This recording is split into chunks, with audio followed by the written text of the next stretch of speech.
3 p.m. and it's time for dinner with Nanny Bubby. And boy, oh boy, oh boy, I have been picking tomatoes. And so today we're going to be making tomato sauce again, but using a completely different process. I'm looking for one thing that I thought I grabbed that I do not see here. Here it is. Okay.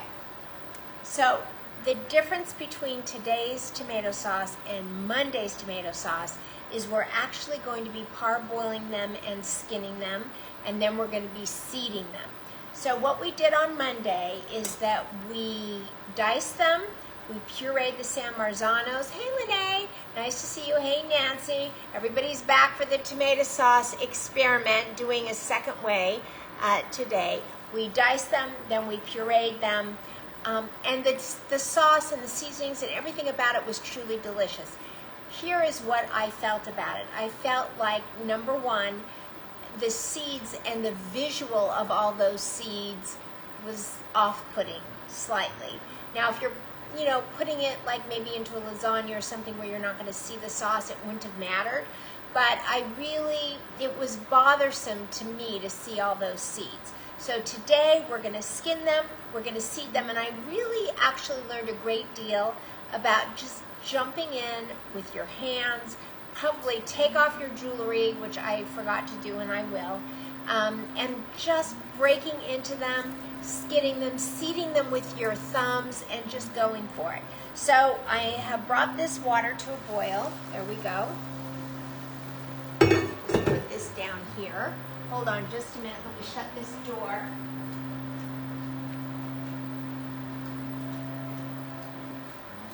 Gardeners always show up Thursday at 3. And so there's two techniques to parboiling. Number one is to score just this end of it, which I'm gonna do on just a few of these. And we're gonna drop them all in at one time and get them all out at one time. We've got an ice bath over here to my right, which I will show you. So we're scoring these just before we put them in. So I'm guessing that it's easier to peel them if you've got the score and you can kind of reach in and grab it. But I'm gonna score 6 of them and not score 6 of them. And then we'll be able to see if in fact this is, hey Frank, if in fact this is necessary, right? If it's not a problem for the other 6, there's one, let's see, I dropped one down in here. Oh my God, I'm dropping a lot of them down in here and burning myself while I'm at it. Okay, let's score this one. So Frank is here. Just a reminder that Frank is my guest tomorrow.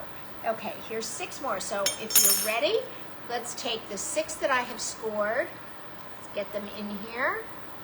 And 1, 2, 3, 4, 5, 6, and let's set the timer for about 1 minute. Hey Roseanne, nice to see you. Thanks for being here.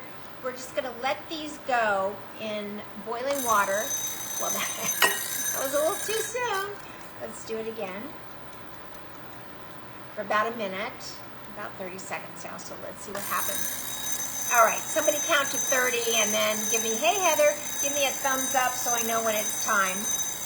And these are just into the pot, and we're going to take them, and if you can see right over here is the ice bath. And so I'm going to take them, and Roseanne says hi with a bunch of tomatoes. I love that. All these little icons that you guys all, put in there is absolutely awesome. So somebody, if you're counting to 30, give me a thumbs up when you think we're there, and if I don't see it because of the time delay, I'll just take them out anyway. We've got lots to go.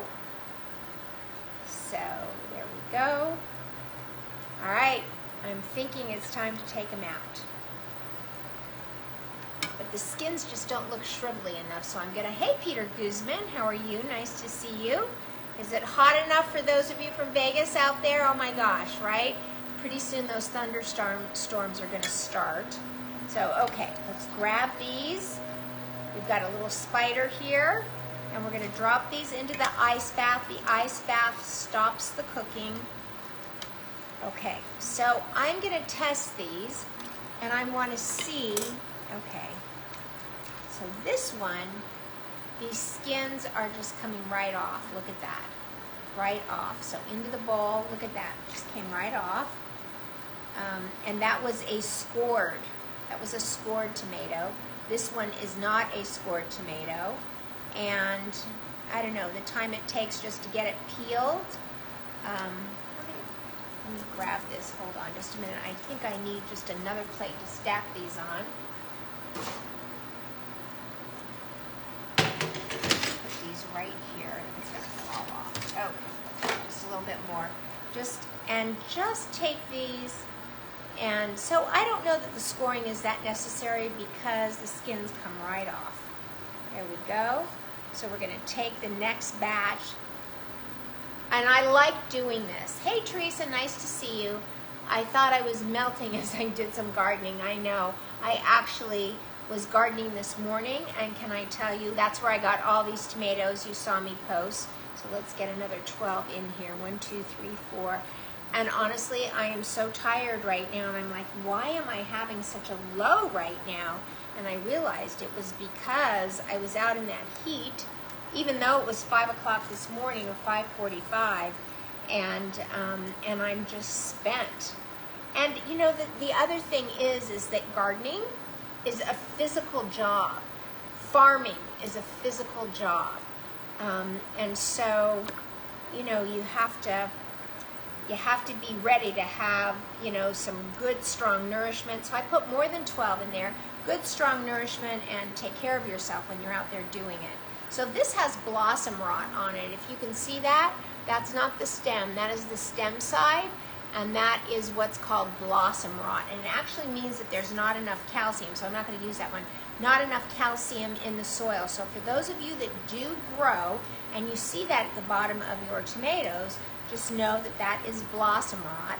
And then also know that the way to get rid of blossom rot, if you're growing tomatoes, is to take your eggshells and save them, and then put them in your food processor and grind them up, and just put them right into the soil. Just open the soil. Okay, these were scored, not squared.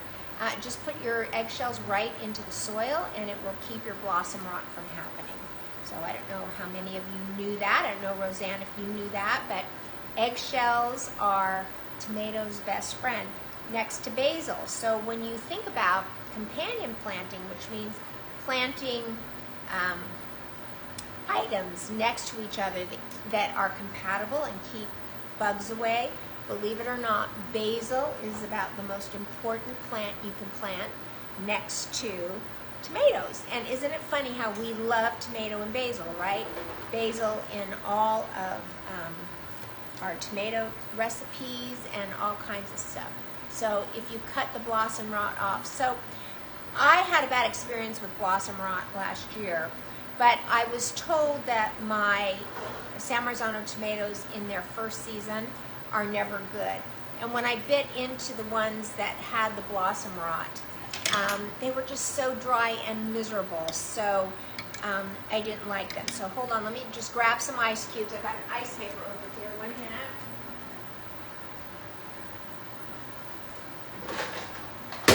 I did not get many ice cubes, but it's enough to keep the water cold, I think.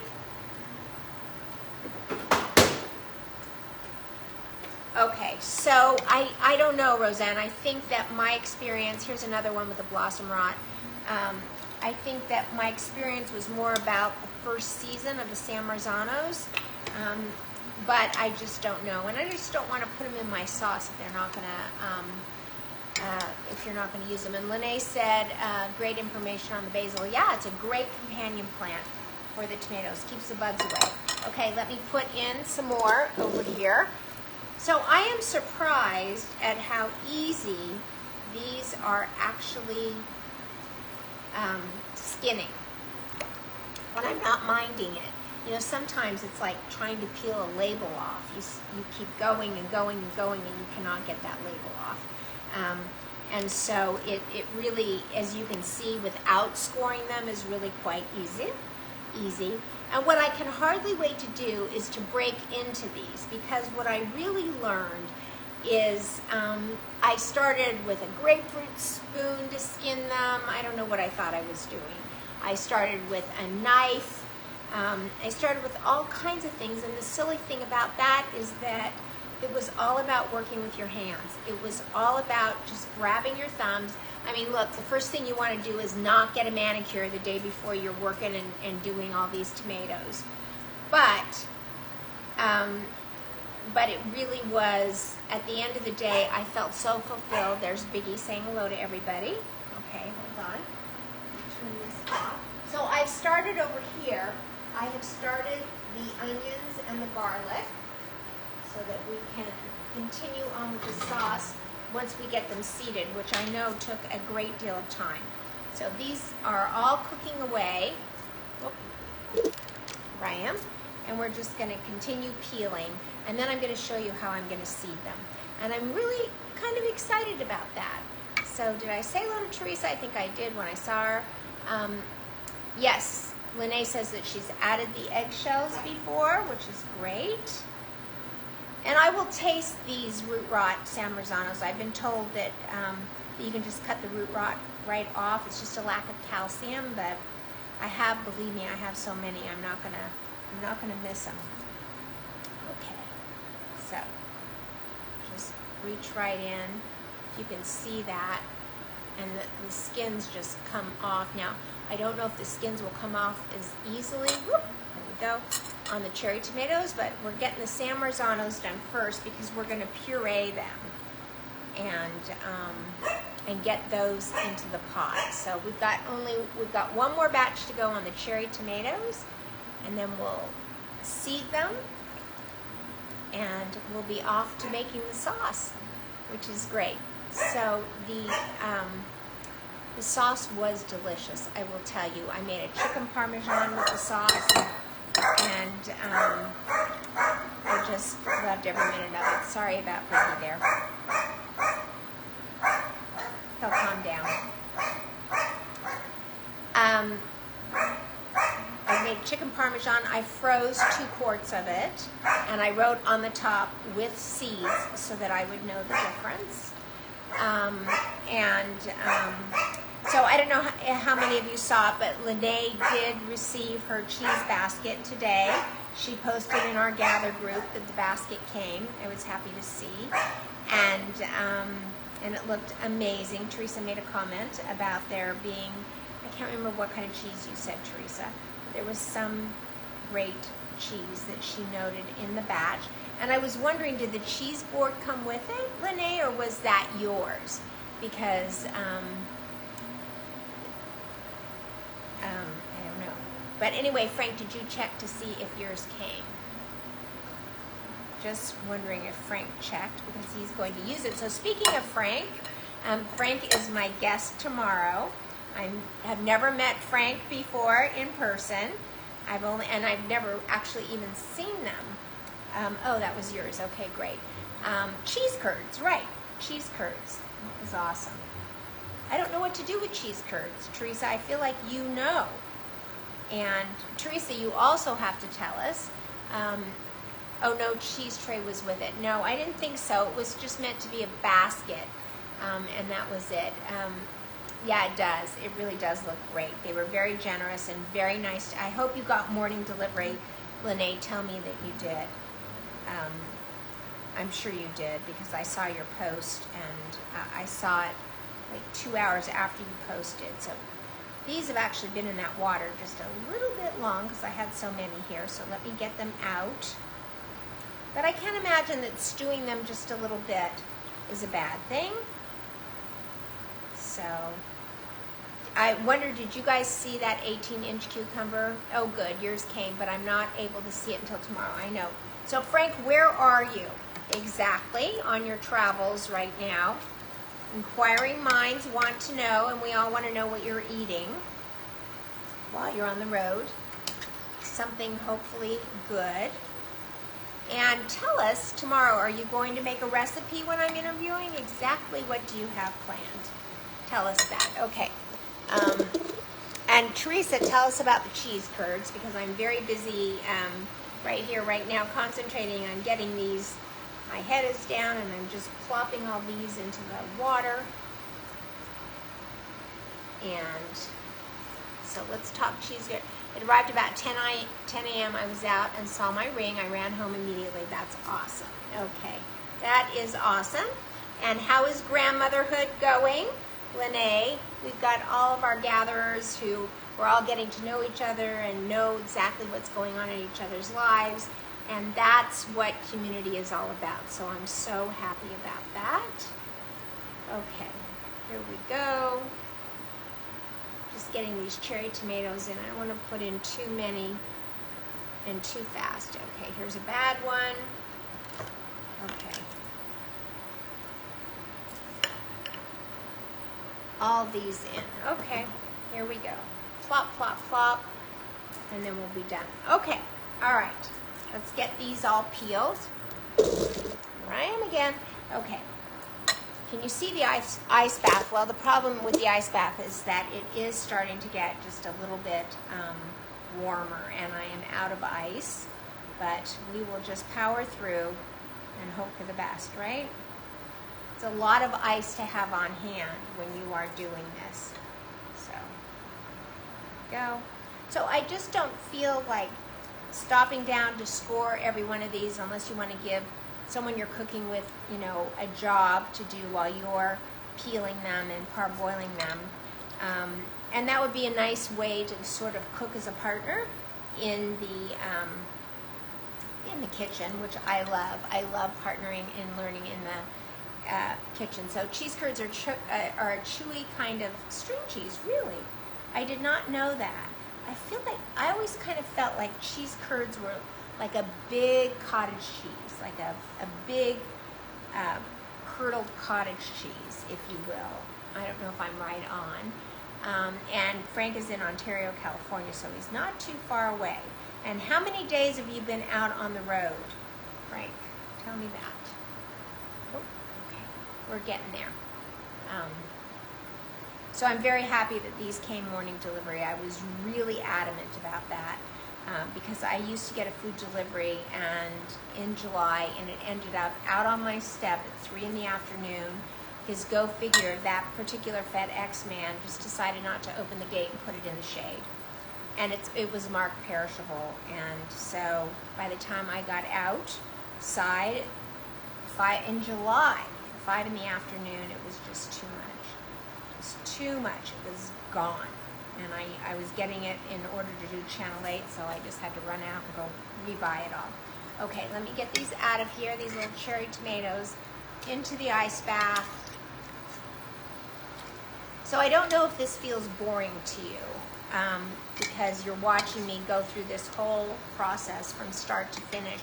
But I just really believe that it is important when we do stuff and when we're experimenting, and many of us have never done this. Certainly I was one of those. Let me move this. That it's important to really see the whole process. So hold on just a minute, I need to remove this.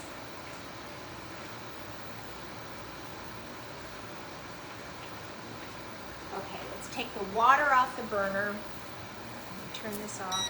Water off the burner, and we're going to put these pasta sauce on. I'm going to take the San Marzanos that are already peeled and ready to go. So we'll start this up. There we go. All right, so now we're going to start the sauce. So before I peel the rest of these, let's start seeding them. So basically, really, we're just going to open them up and we're just going to dump them. You know, you don't have to get every seed. A few seeds aren't going to bother anybody, but you just really want to, wow, you're on the road 27 days, Frank, that's a lot. And just open them up with your thumbs and just peel it out. It's so easy when you do it that way. So if you can see, just with the thumbs, you know, it works beautifully. Into the pot. Seeded, I can't remember who it was the other day on Monday who asked us about skinning and seeding, but honestly, it's so much easier than you would think. And really, the thumbs are, you know, I'm sure that for generations, our ancestors were using their thumbs as utensils, right? So let's get these open. So I might have kept a few of these into the parboil for a little bit too long. This one feels like it was about the right amount of time. So there we go, seeds out and the inner core right out. See that? Seeds out. Now I don't know if there's anything actually to make with the seeds and skins. I don't know what you would use that for. Anybody have any idea? I know that the Italians would use, you know, something for everything, but I'm just not sure that there's so many lectins in the seeds and in the skin, and many people really have terrible stomach issues from the lectins. Then I am assuming that because most of the Italian recipes tell you to seed and skin tomatoes, that there must have been something intuitively known about the lectin issue. Dr. Gundry, I don't know if anybody of you have seen Dr. Gundry. He shows up on Facebook and on Instagram and YouTube, but he wrote a book about lectins and the problems that they cause digestively. And you might be one of those people. And if you are, then you are definitely going to want to peel and seed your tomatoes. So there's that. So give me a 1 if you saw my cucumber this morning. Could you believe that thing? Oh my gosh, it was unbelievable. It was 18 inches long. Those are Armenian cucumbers. They grow like weeds. They grow 2 inches a day. So let's say on Monday I saw just the tiniest cucumber that was maybe the size of a tomato. By Friday, it's literally 10 inches long. And sometimes it scares me. Sometimes I go looking for it and it camouflages itself in the vines. And so then suddenly I look and boom, there it is. And so it kind of like, I jump back like almost like there's a monster in there. But there are about 3 more that probably by Monday or Tuesday. And I will tell you, I make a protein drink out of those cucumbers by slicing them up, freezing them, and then I put the frozen cucumbers in with like this lemonade, protein lemonade drink mix. And it tastes so refreshing and so delicious. So Frank said we use the skin for paste and seeds to replant. Yes, there you go. But can I tell you, these many seeds to replant would, like, I have so much trouble just keeping up with the 2 plants that I have, the cherry tomatoes and the San Marzanos, that I shudder to think what 1 tomato would give me in terms of seeds and how many plants I would have. I would need like a tomato grove, if that's a thing, right? Oh, you know what? The cucumbers are very sweet, Judy. They're Armenian cucumbers, and they truly have just the most refreshing taste. Now, Armenian cucumbers are part of the melon family, and you can tell that, oh my gosh, my phone has a little bit of tomato juice just dumping right off the end of it there. They're part of like the honeydew family. And I learned that quite by accident because I happened to plant honeydew last summer. And if I didn't know where I had planted them, I could not tell the difference between the blossoms and the vines. Unfortunately, I never got any honeydew because I planted them a little late and it got so hot and I didn't know how to take care of them, which is why this year I hired Garden Farms to have a farmer come out and just help me learn what I didn't know so that I could become a better farmer with what I plant. She was sick today and didn't come, and those tomatoes needed to get harvested, right? Like what was left on those vines absolutely had to come out. So there's a few really, really green ones left, and I'll bet you they're ripe within the next couple of days. So I will go back out, and boy, I'll tell you, I was really jumping over hoops and jumping into the garden and bending over. My back actually hurts. And believe it or not, I said to Tom, It is all I can do is to make tomato sauce for the show today. I cannot make dinner. I cannot make dinner. So we wanted to go to Chinglish. How many of you have been to Chinglish? It's absolutely fantastic, and that's what we were going to do for dinner. But then he reminded me that I challenged him last night to take a jacuzzi before we go to bed. And he doesn't, he's going to the club. He's at the club right now. Hi, Tom, if you're watching. And he's not going to shower because he wants to come home and take a jacuzzi. So, so we're not going to Chinglish. There you go. All right, so look at all these seeds. Can you see these seeds? They really, and the great thing is they just go right into the bucket here. Just everything in, everything out. It's really quite good. So let me puree this so we can get the sauce cooking. I've got the onions, let me turn this on. Have the onions and garlic have been cooking from before when you got here. I used Lucy's advice, which I did last time, with the jalapeno olive oil, and it just gave it a depth of flavor that is absolutely amazing. And I really like the flavor, so I went ahead and did it again. Let me just puree this.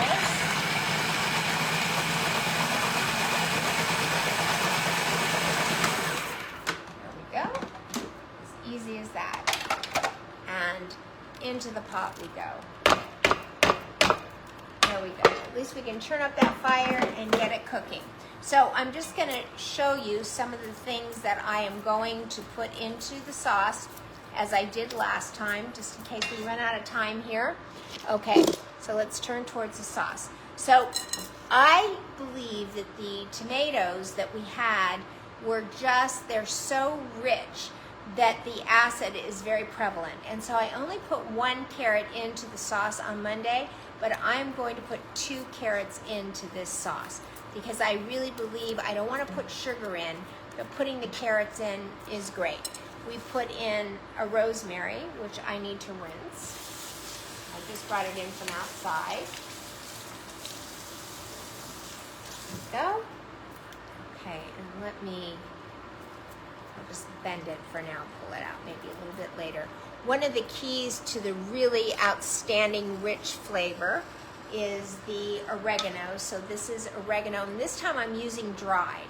And the reason I'm using the dried oregano as opposed to the fresh oregano, which I did on Monday, is getting the stems of oregano out. They're very small, unlike the woody rosemary. Hi, Saeed. The woody rosemary is easy to get out, but try baking soda. Okay, Frank. But the oregano stems are very thin, and so I lost them in that sauce, and I didn't like that. So I am just going to go ahead and crumble this fresh oregano. I've already put salt and pepper into the onions and the garlic. There we go. Wow. Hey, Jennifer Tuttle, nice to see you. There we go. Okay, so let's keep peeling. Now the other thing that I put in this sauce that I'm going to note is the Parmesan rind. So I've had these rinds in my freezer. Every time I get cheese and I shred it myself or grind it myself in the food processor, I take the rinds and freeze them. I'm going to put about 3 in here. It feels really good to be actually using these rinds, getting them into the pot. There we go. Okay, I'm going to throw these back in the freezer real quickly. And then, of course, the other thing that we're going to put in is the fresh basil.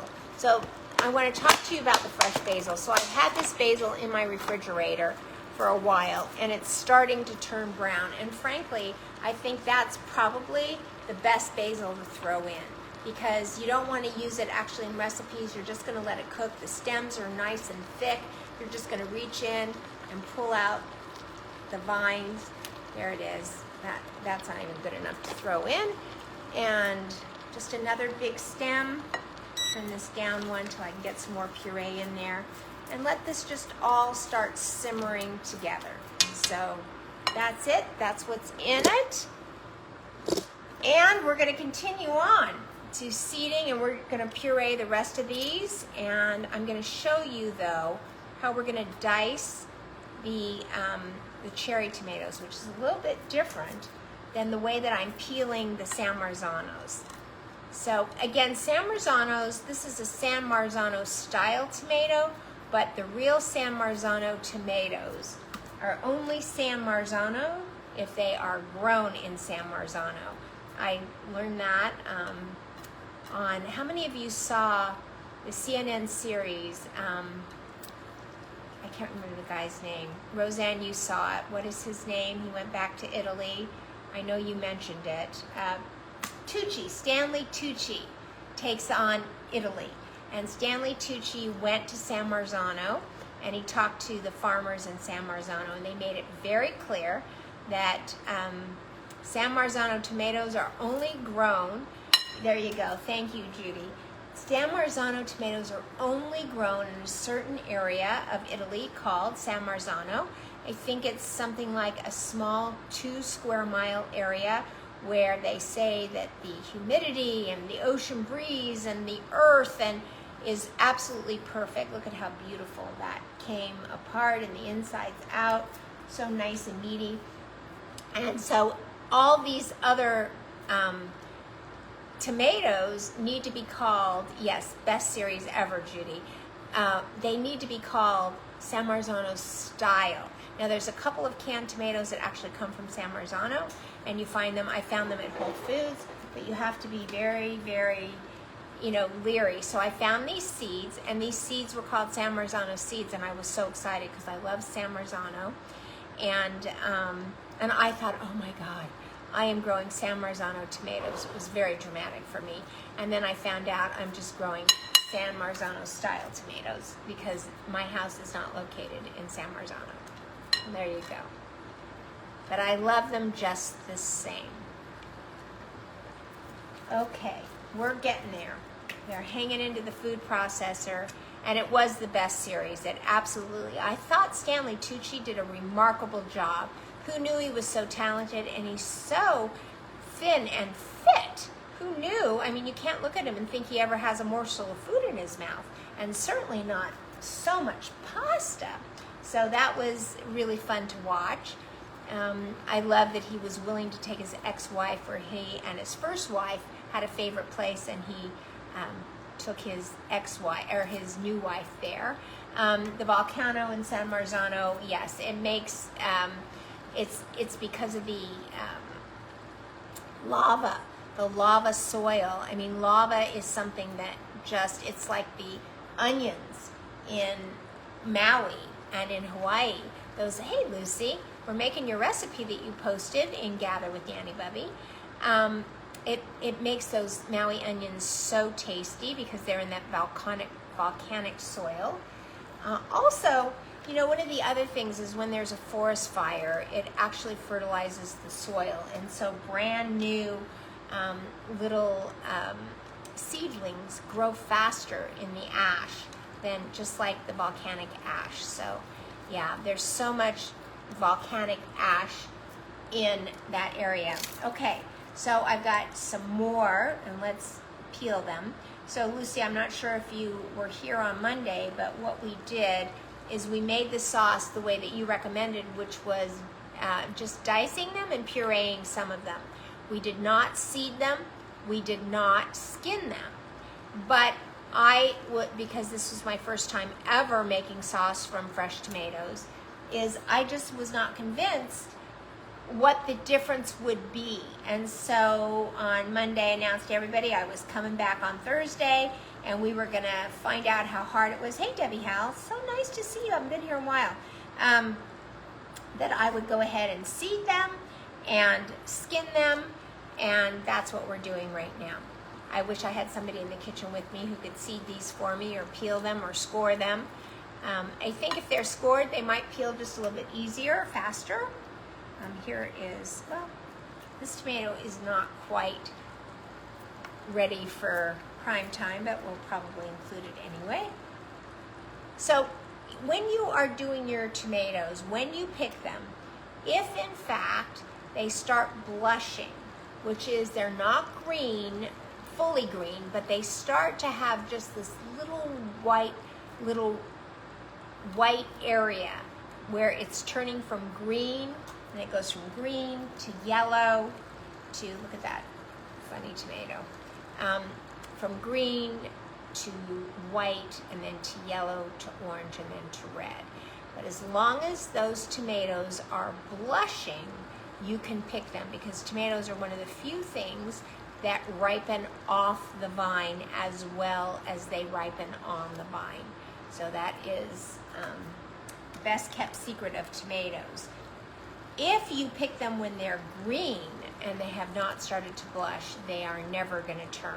So you absolutely want to make sure that they start to blush, and I don't have any here right now, but I'll show you that tomorrow. Also, I ordered beet dust, and it should be here tonight.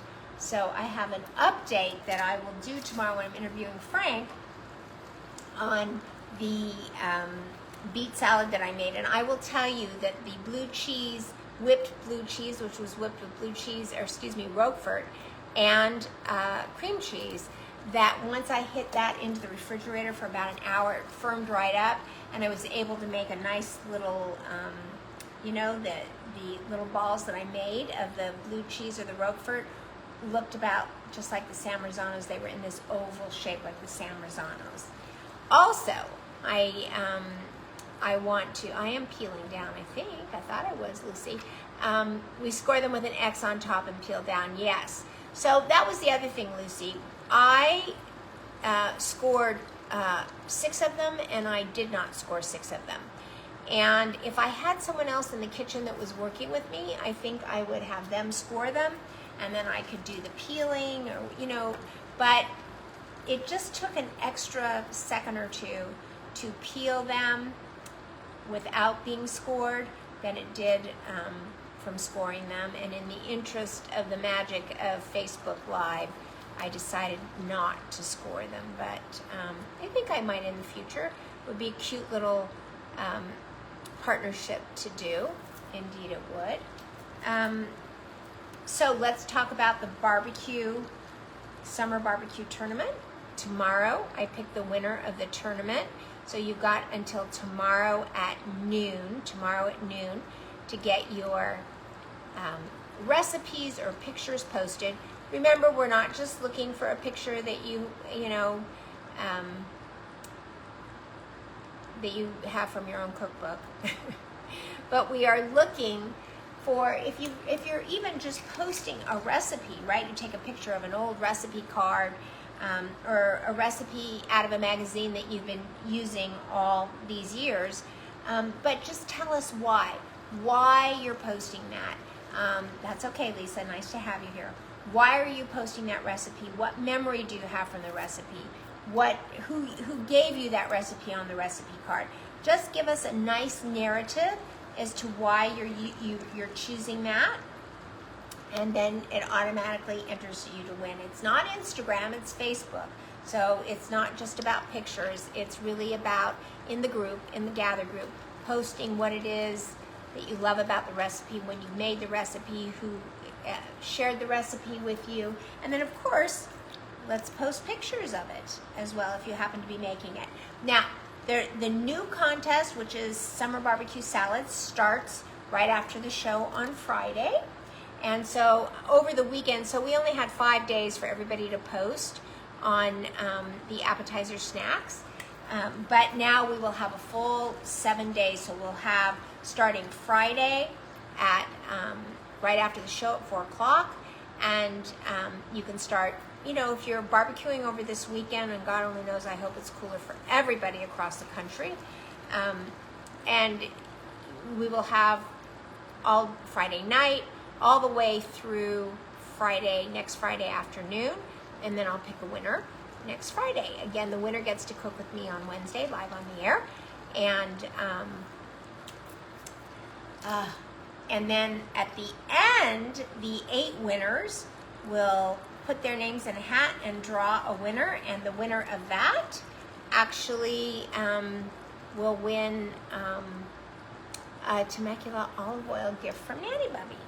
So I can't wait to see who that winner is. And you get to help me design the box that we will send to you. So I'll go in online and see what's available. Thing is that some of what they have is actually out of stock right now because it's the end of the season and everything is just sort of, their stock is just sort of going to, coming to an end, because I noticed when I ordered that there was not as much available online. So I will check the store and see what they have when I go down to Laguna in July. But okay, we're down to just 3, 4, 5, 6 San Marzanos, and then we will do the cherry tomatoes. And I am going to dice those with my thumbs as well, because I did that the other day and they did just fine. Okay, here we go. You guys can still see this. I have to tell you, digging in like this with the thumbs, squishing out the seeds, pulling out the stem, I love it. I absolutely love it. I never ever imagined that this type of work would thrill me the way it does, but I think that you know, all of us ancestrally and instinctively and intuitively, you know, we could not have lived life for generations and generations without using our hands, without using our hands as utensils to grow. I mean, only in the 20th century did they start manufacturing amazing tools to help us, but prior to that, definitely these right here were chef's best tools. Okay, so we're going to puree the rest of these San Marzanos and get this cooking. I'll show you how the pot looks. Doing pretty good, actually. There we go. All right, one more. There we go. So, how many of you are excited to see who the winner is? I am excited to pull the name. Names are all set except for in the next 24. Oh, bingo. That just kind of went everywhere. Okay. Oh my God, here I just talk about how much I love doing it. All right, so let's puree this and get it into the pot, and then we will get the cherry tomatoes in there. Here we go.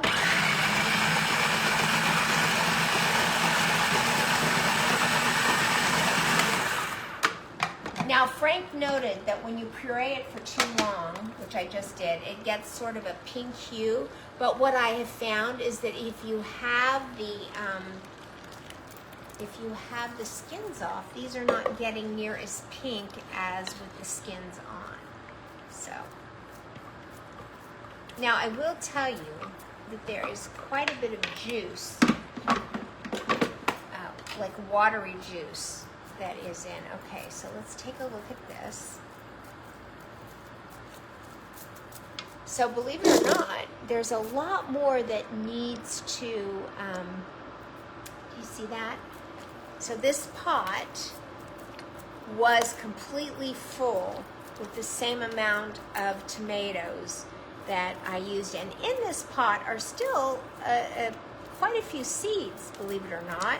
But there's a lot more seeds that are in here, right? You can see that. So let's move on to the cherry tomatoes while that cooks. And I do want to show you just how easy this is going to be. So these cherry tomatoes actually do not have many seeds in them. Whoops. There we go.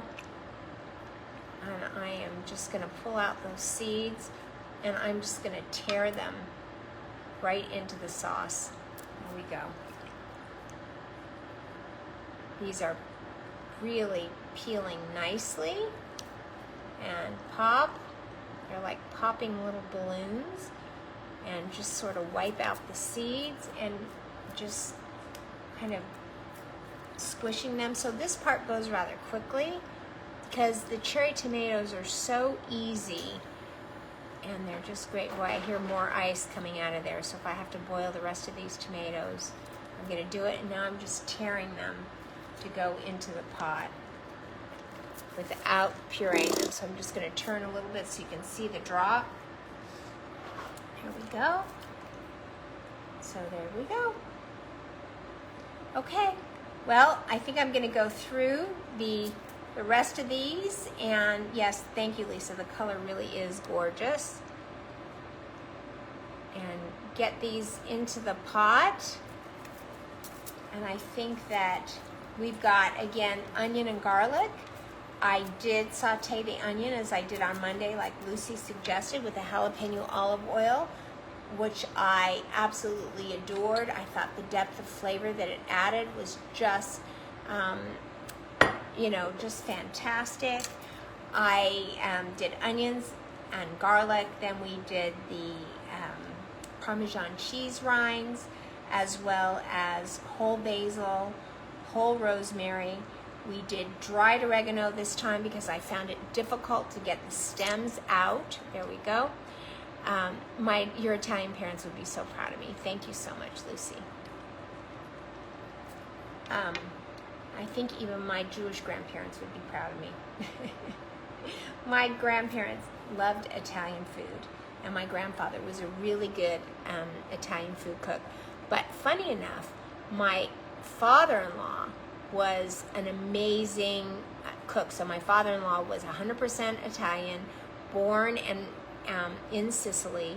They moved here when he was very young, and he made cannolis, he made meatballs, he made pasta, he made lasagna, and I made lasagna before we were married, and my father-in-law said, you know, for a Jewish girl, you make a pretty good lasagna. So that was a really great compliment. Anyway, so that's it, guys. So let me just get you up to speed. Number one, Frank. If you've always wanted to meet Frank, you get to meet him tomorrow.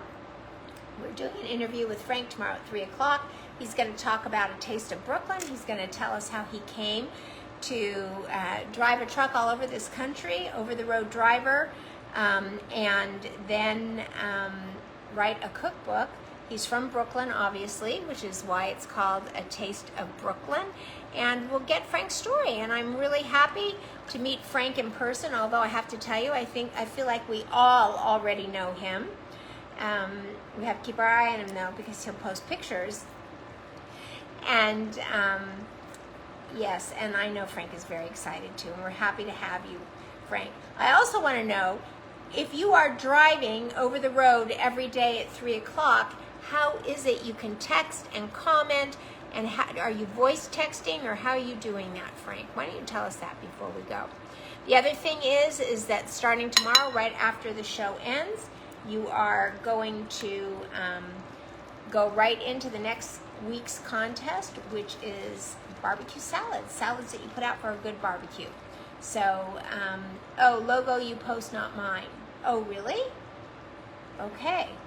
Let me make sure I correct that, Frank. I didn't realize that. Did you forward us your logo, Frank? So let me know. I will correct that right after the show. Can you email me, if you will, please, your correct logo? And we will see everybody tomorrow. So let me get this one. I just can't stop right now. I love doing this so much.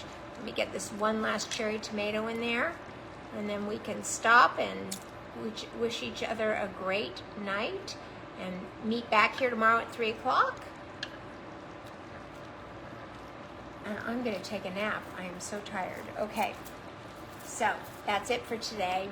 Thank you so much for joining us, and love having you here so much.